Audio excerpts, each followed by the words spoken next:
이게 정말 힘들어지겠구나라는 생각을 되게 많이 했습니다. 빨리 퇴사를 해야겠다라고 생각을 했고 이제 퍼지게 되면서 그 영상을 다 보게 된 거예요. 저는 5년 동안 국가직 공무원에 재직을 했습니다. 국가가 이제 망하지만 않는다면 60살까지 계속 안정적인 직장에 다니면서 월급이 나오고 60살 이후에는 공무원 연금도 나오는 겁니다. 그만둘 때 연봉이 3,200만 원 정도였는데요. 이 연봉은 당연히 점점 올라갈 테니까 10억보다 더 높은 수치가 되겠죠. 그리고 이외에 명예퇴직을 하고 나서는 또 연금이 나올 거고요.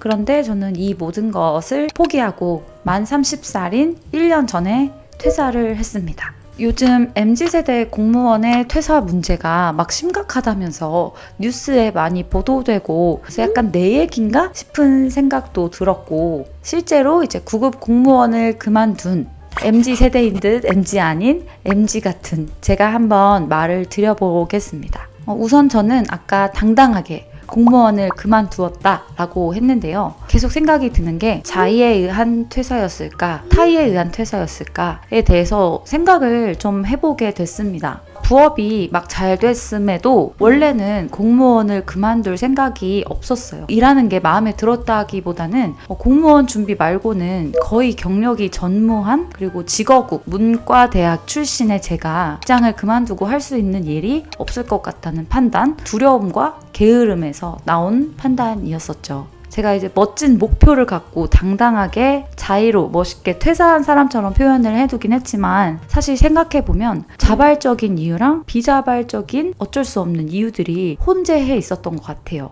나는 회사를 더 이상 다닐 수가 없는 몸이다 라고 생각을 했는데 그 이유가 이제 첫 번째로 저는 불면증이 굉장히 심합니다. 제가 처음 불면증이 생기게 된 건 고3 수능 전날이에요. 사실 수능 전날은 저 말고도 많이들 잠을 못 주무셨을 거라고 생각을 해요. 저는 근데 이날의 기억이 트라우마처럼 남아서 지금은 일상생활이 가능하고 괜찮아졌지만 전에는 정말 일상생활이 불가할 정도로 힘들었고 괴로웠어요. 절 힘들게 했던 거는 이제 공무원 준비할 때였어요. 내가 공무원이 되지 않으면 이 공부했던 시간들 모두가 아무 쓸모짝에도 없는 시간이구나 라는 생각이 들었기 때문이고 내가 성인이 되고서 공부를 한다는 그 자체가 굉장히 스트레스로 왔던 것 같아요. 나 자신을 정말 지옥으로 거의 끌고 갔던 것 같습니다.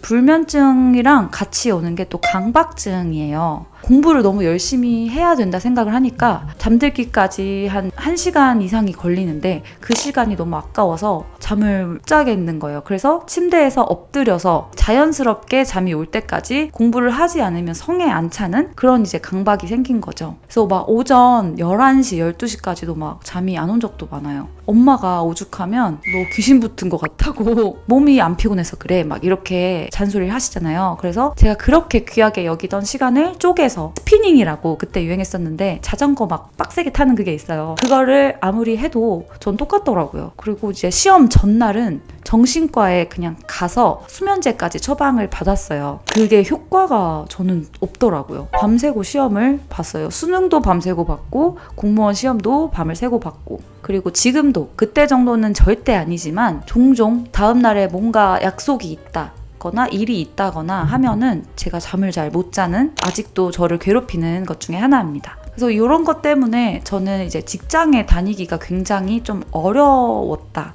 불면증이 없는 사람은 절대 이해를 못 하거든요. 이거를 공감을 못 하고 네가 몸이 안 피곤해서 그래. 따뜻한 우유를 마셔라. 핸드폰 하지 마라. 반신욕해라. 막 이런 거를 말해주거든요. 다 해봤죠. 그래서 사실 아직도 불면증 때문에 불편한 점이 좀 많아요. 그렇지만 이제 퇴사를 해서 숨통이 트이는 느낌이 있습니다. 여러분 잠드는 시간을 내 맘대로 조절할 수 있다는 거는 정말 엄청 큰 축복이에요.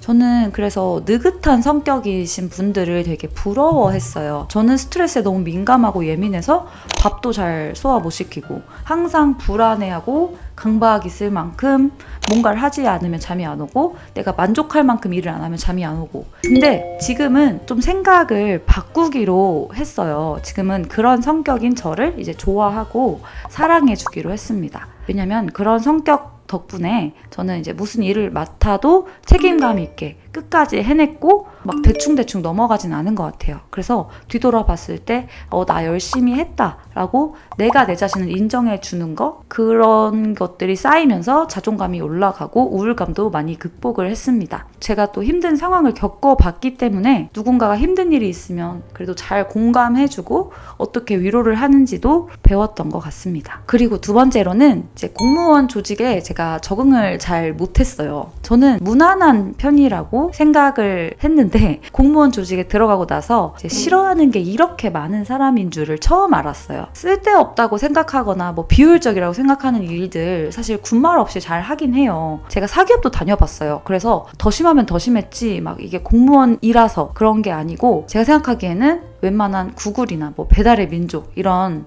막 선진 IT 기업들 있잖아요. 그런데 말고는 다 비슷비슷하다고 생각을 합니다. 공무원 조직에 있으면서 점점 빛을 잃어간다고 생각을 했어요. 이게 제가 MBTI를 맹신하는 건 아닌데 저는 ESFP예요. 자유로운 영혼의 연예인이라고 나오는데 되게 사교적이고 활동적이고, 그래서 제가 어떤 조직이나 그런 데 가도 밝고 막 신나고 재미있고 그런 분위기 조성을 잘해요. 고향 친구들도 저를 약간 핵인싸라고 부르는 그런 스타일이었어요.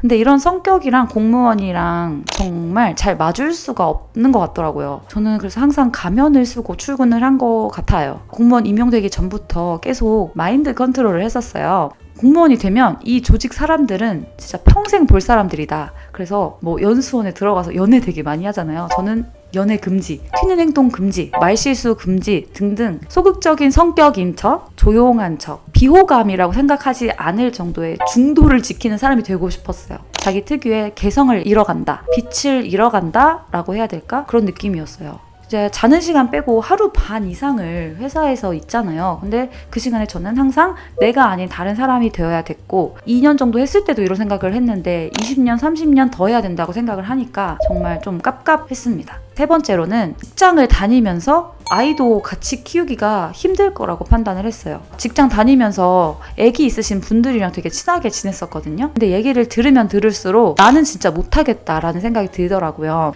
공무원이 육아 관련해서 복지가 되게 잘 돼 있다라는 생각으로 들어오잖아요. 얘기를 들어보면 일반 사기업보다 조금은 낫지만 이게 완전 편해지거나 그런 건 아니다. 힘든 거는 똑같다라고 생각을 했어요. 네 번째로는 제가 국가직이라고 했잖아요. 지역을 옮겨야 되는 경우가 꽤 있었어요. 거주지보다 너무 멀리 보내고 그러지는 않아요. 이제는 동인천에서 일했다고 치면 인천 서구로 보내요. 그러면 거의 서울 출퇴근하는 거나 마찬가지로 힘들어지는 거거든요. 싱글이었던 저도 힘들었는데 가정을 이룬 분들은 어떻게 그걸 하는지 진짜 초인적인 힘이 아니면 이건 못하겠다라고 생각을 했었어요. 그리고 국가직 특성상 한 지역 본부에서 오래 있으면 한 번씩 다른 본부로 보내요. 서울 본부에서 오래 일했으면 부산 본부도 몇 년 동안 일을 해야 되고, 승진할 때 꼭 오지 같은데 사람들이 그렇게 원치 않는 지역에서 한번 근무를 하고 와야지 좀 되는 경우도 있고, 케바케로 울며 겨자 먹기로 이사를 가거나 아니면 멀리 출퇴근하거나 이런 게 정말 힘이 많이 들었거든요. 근데 누군가는 또 아이도 있고 배우자도 있고 가정도 있을 텐데 이게 정말 힘들어지겠구나라는 생각을 되게 많이 했습니다. 마지막으로 저는 약간 타이로 그만둔 이유도 좀 있다라고 생각을 한 게, 한번 유튜브를 하다 걸린 적이 있어요. 그게 왜 제가 유튜브를 하게 됐었냐면, 제가 19년도쯤에 부의 추월차선이라는 책을 엄청 감명 깊게 읽었었어요. 부자가 되기 위해서는 평범한 직장인으로는 서행차선을 가는 것이다. 그리고 평범하다는 거는 생존 경쟁에 놓인 현대판 노예라는 뜻이다. 항상 소비자의 입장에서 살지 말고 생산자가 되어야 한다. 금을 캐려고 땅을 파지 말고 삽을 팔아야 된다. 이 채널을 시작하기 전에 다른 유튜브를 한번 도전을 한 거죠. 나도 이제 생산자가 되어봐야겠다. 누가 이딴 걸 보겠어? 라는 생각이었어요. 구독자도 빵명이었고 공무원 신분이었으면서도 얼굴을 안 가리고 그냥 업로드를 해버린 거예요. 근데 그거를 이제 저희 조직의 다른 공무원분이 보셔가지고 이제 퍼지게 되면서 그 영상을 다 보게 된 거예요. 지금이야 유튜브 하는 공무원이나 교사분들 꽤 많아져가지고 사회적으로 용인이 되는 시기이긴 하지만 그때 당시만 해도 되게 큰 이슈였었거든요. 저는 되게 조용히 살고 싶었던 사람이었다고 말씀을 드렸잖아요. 근데 그 이슈의 중심이 되었다는 그 사실을 되게 늦게 알았는데 그 사실이 정말 저를 많이 괴롭게 했습니다. 자다가도 갑자기 막 벌떡 깨서 막 침대를 진짜 막 차요. 그 이불킥, 진짜로 이불킥을. 또 그때 친한 분들이 많았는데 혹시나 메신저로 막 말 걸거나 안부 인사를 하거나 이럴 때도 그 얘기를 혹시나 꺼낼까봐 일부러 뭐 다른 일이 있는 척하고 도망치듯이, 퇴근할 때도 다른 부서 사람들 안 마주치려고 거의 막 007 작전처럼 몰래 막 집에 가고, 별일 아닌 것 같지만 되게 저한테는 큰 일이었어요. 그래서 저는 어쩔 수 없이 빨리 퇴사를 해야겠다라고 생각을 했고, 다른 일로 꼭 성공을 빨리 해야 됐고, 그래서 막 이것저것 부업을 하기 시작했던 거죠. 원래는 공무원이면 그러면 안 되지만. 그래서 빠른 시간 내에 퇴사를 해야 됐어요.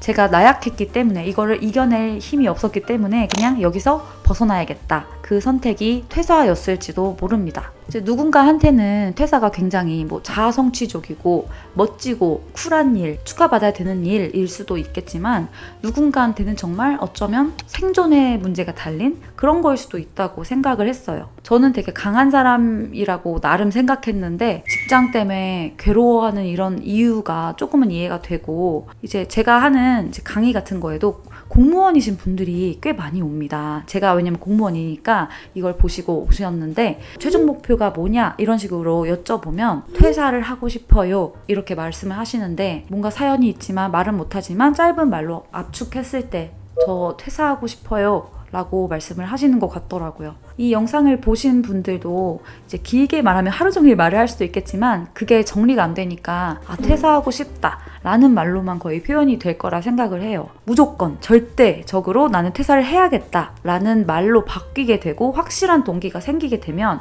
여러분이 누구보다 강한 힘이 나올 수가 있거든요. 이제 그때 그 힘을 최대한 이용하셔가지고 퇴사 전에 하나의 성취, 꼭지점을 딱 하나 꽂고서 퇴사를 하시기를 바라겠습니다. 네, 여기까지 들어주셔서 감사하고요. 다음에도 이제 퇴사를 바라시는 분들의 다양한 고민들을 같이 얘기해보는 시간을 가져보려고 하니까, 혹시나 고민 있으신 분들은 댓글에 많이 적어주시면 감사하겠습니다.